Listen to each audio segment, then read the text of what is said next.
Hello everyone. तो आज मैं बताऊंगी इस वीडियो में आप लोग को दान के बारे में। तो अन्न का दान मतलब कैसे करना चाहिए, किसको करना चाहिए और क्या क्या दान करना चाहिए, मैं इस वीडियो में बताऊंगी। और वैसे भी कहा जाता है कि अन्न का दान महादान होता है। तो अन्न का दान तो हम लोग समय समय पर करते रहते हैं। जैसे कोई फेस्टिवल हो गया या कोई पूजा पाठ हो गया, घर में कोई पूजा हुआ तो उसमें हम लोग दान करते हैं।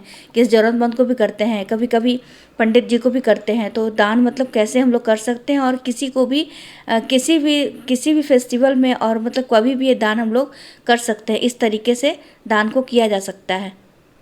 तो ये जो दान की सामग्री मैंने बताई है इस वीडियो में, तो इस सामग्री को मतलब जो भी इसमें मैंने दान किया है, इसको हम लोग पूजा में किसी भी पूजा में कर सकते हैं। जैसे किसी भी पूर्णिमा का अगर हम लोग के घर में कथा होती है उसमें कर सकते हैं, तीज में कर सकते हैं, जीवित पुत्रिका होती है उसमें कर सकते हैं, दुर्गा पूजा होती है उसमें कर सकते हैं। तो मतलब किसी भी त्यौहार में, किसी भी फेस्टिवल में हम लोग दान कर सकते हैं। और पंडित जी को कर सकते हैं, ये दान को पंडित जी को भी कर सकते हैं। और किसी ज़रूरतमंद को अगर दे रहे हैं तो उसको भी हम लोग दे सकते हैं दान को। तो दान में क्या क्या सामग्री दी जाती है, जैसे सिर्फ हम लोग चावल का भी दान कर सकते हैं, सिर्फ चावल। और किसी भी दान के साथ ना 11 रुपया जरूर दें, 11 रुपया 21 रुपया जरूर दें। लेकिन जब शनि का दान कर रहे हैं ना, तो उसमें 11 रुपया नहीं दिया जाता, उसमें सिर्फ 1 रुपया दिया जाता है।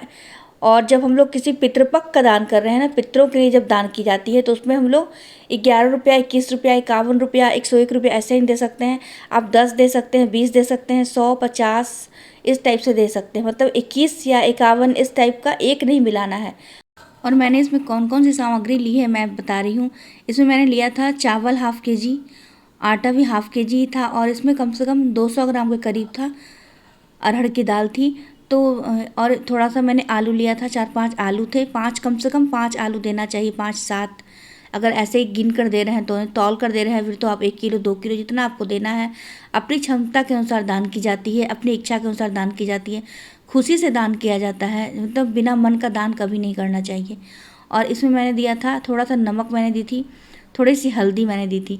तो कभी भी दान करें ना, साथ में नमक और हल्दी का भी दान जरूर करना चाहिए, क्योंकि नमक हल्दी शुभ होता है। तो कोई भी खाना और पैसा पैसा कहते हैं कि दान के बिना पैसे का कोई भी दान अधूरा होता है।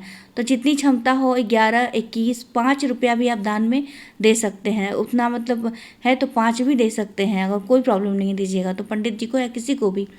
और मतलब अपनी क्षमता के अनुसार हमेशा दान करना चाहिए, बहुत ज़्यादा भी नहीं करना चाहिए कि क्षमता नहीं है तो हम लोग दान कर रहे हैं। तो अपनी जैसी क्षमता हो वैसा दान करें, और प्रेम से करें, श्रद्धा से करें तो ज़्यादा अच्छा होता है। और दान करने के बाद बहुत ज़्यादा किसी को बताना नहीं चाहिए।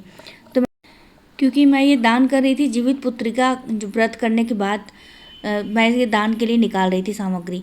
तो आप लोग क्या कर सकते हैं, इस तरीके से तो जीवित पुत्रिका दान का दान कर ही सकते हैं। व्रत पारण खो मतलब व्रत खोलने के पहले रात में जब पूजा करने के बाद सुबह में उठते हैं हम लोग, इस तरह से दान किया जाता है जीवित पुत्रिका का। और इसमें कोई भी मतलब किसी भी फेस्टिवल में इस टाइप से आप दान कर सकते हैं। जैसे पूर्णिमा का अगर व्रत है घर में, उसके लिए भी कर सकते हैं इस टाइप से दान। दुर्गा पूजा का नवरात्रि है उसमें भी कर सकते हैं इस टाइप से दान। और मतलब कोई भी फेस्टिवल है ना, कोई भी तीज है उसमें भी कर सकते हैं। बस यही नियम होता है कि हम लोग इसमें हल्दी, नमक, दाल और आटा और चावल, ये सब चीज़ें 7 तरह का कहते हैं, 7 तरह के अनाज का दान करना चाहिए। तो इसमें कितनी चीज़ें हो गई, 4 हो गई और ये 2 6 हो गई, और एक पैसा मिलाकर 7 हो गया। तो ये 7 तरह का हो गया। पैसा इसलिए दिया जाता है ना कि जैसे हम लोग तेल वेल तो दे नहीं रहे हैं, कोई कोई तेल भी देता है। तो सरसों तेल अगर चाहे तो सरसों तेल का भी दान कर सकते हैं। तो सरसों तेल या घी भी दे सकते हैं, क्योंकि खाना बनेगा तो सरसों तेल और घी दोनों भी तो चाहिए ना, या तभी तो बनेगा ना। पूरी पूरी तरह से खाना किसी को बनाने के लिए दे रहे हैं तब तो बनेगा, सब कुछ पूर्ण होगा तब तो इसलिए हम लोग पैसा देते हैं। और कि मतलब उतना उसके बराबर जितना हम लोग तेल लेंगे, तेल खरीद के देंगे या घी खरीद के देंगे, उसके बराबर पैसा दे सकते हैं। तो इतना कम भी दे सकते हैं, जैसे 21 रुपया रख दिए तो उसमें मतलब पैसा दान का भी निकल गया और तेल या घी के नाम से भी निकल गया। तो इस तरीके से हम लोग सिंपल तरीके से दान कर सकते हैं। तो कभी भी दान करना चाहिए। 7 तरह के अनाज का दान करना बहुत ही ज़्यादा शुभ होता है। तो इसमें मान लीजिए कि इसमें हम लोग जैसे चावल, आटा और आलू हो गया, 3 हो गया चीज़ इसमें। और इसमें मान लीजिए जैसे हम लोग दाल है तो मूंग की दाल, मसूर की दाल, अरहर की दाल, चना की दाल और उड़द की दाल, तो 5 तरह का दाल हो गया। और चावल और आटा दोनों मिलकर हो गए 7 तरह के। 7 तरह का अनाज हो गया दान में। तो इस तरीके से हम लोग निकाल सकते हैं। लेकिन मैंने नहीं निकाला था, इस बार मैं एक ही सिर्फ दाल दान की थी, सिर्फ अरहर की दाल ही मैंने दान किया। तो आप लोग अपने अनुसार आप लोग कर सकते हैं। तो मतलब जैसे जैसे दाल जैसे है, एक एक मुट्ठी सारे दाल को मिला दिए, 2-2 मुट्ठी सारे दाल को मिला दिए, मूंग मसूर अरहर चना उड़द जो भी दाल है ज़रूर मतलब मिला दिए, तो अच्छे से वो 7 नजा अनाज तैयार हो गया। और फिर इसको हम लोग इसको पंडित जी को दे सकते हैं, किसी ज़रूरतमंद को दे सकते हैं। कोई भी पूजा पाठ में दान हम लोग इस तरीके से निकाल सकते हैं। वैसे तो अलग अलग तरीके हैं दान के, जैसे हम लोग अगर हम लोग 14 तारीख को करते हैं दान संक्रांति के वक्त, तो उस समय हम लोग गुड़ और चूड़ा भी देना पड़ता है। इस अनाज के साथ हम लोग गुड़ चूड़ा भी देते हैं और उसमें खिचड़ी का दान किया जाता है। तो खिचड़ी में क्या करते हैं हम लोग ना, कि जो दाल होती है ना, बहुत सारी दाल जैसे राहड़ मूंग मसूर में बताई हूँ ना, चना अरहर उड़द जो भी है, सारे दाल को हम लोग मिला के चावल के साथ मिक्स करके दे देते हैं और फिर वो खिचड़ी के लिए दान के लिए निकल जाता है। उसमें वैसे ही डालना है, हल्दी नमक डाल देना है, पैसे देना है। बिना पैसा का दान तो होता नहीं है, क्योंकि कहते हैं कि बिना दक्षिणा का दान अधूरा रहता है।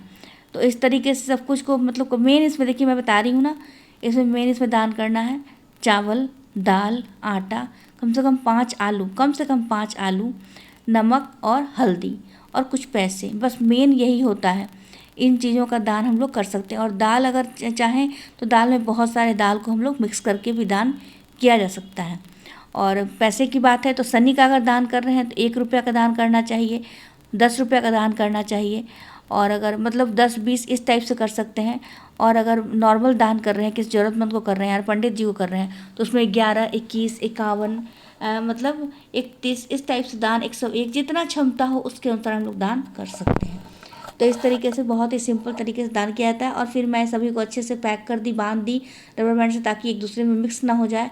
और फिर मैं इसको जाकर आप लोग निकाल के जैसे रख दीजिए, और पंडित जी जब मंदिर में जाइए तो पंडित जी को दे दीजिए। और कहते हैं कि दान करने के बाद मतलब सबको बताना भी नहीं चाहिए, कहते हैं गुप्त दान महादान। तो इस तरीके से हम लोग कर सकते हैं आराम से, और पंडित जी के लिए निकाल सकते हैं, किसी ज़रूरतमंद को भी दे सकते हैं कि सारे। लेकिन जो दान होता है ना, किसी ज़रूरतमंद को दीजिएगा ना, वो दान अलग हो जाता है और पंडित जी को अलग निकाला जाता है, क्योंकि हर तरह से दान अलग अलग किया जाता है। हर एक दान को हम लोग पंडित जी को नहीं दे सकते हैं, और सभी दान को हम लोग किसी ज़रूरतमंद को नहीं दे सकते हैं।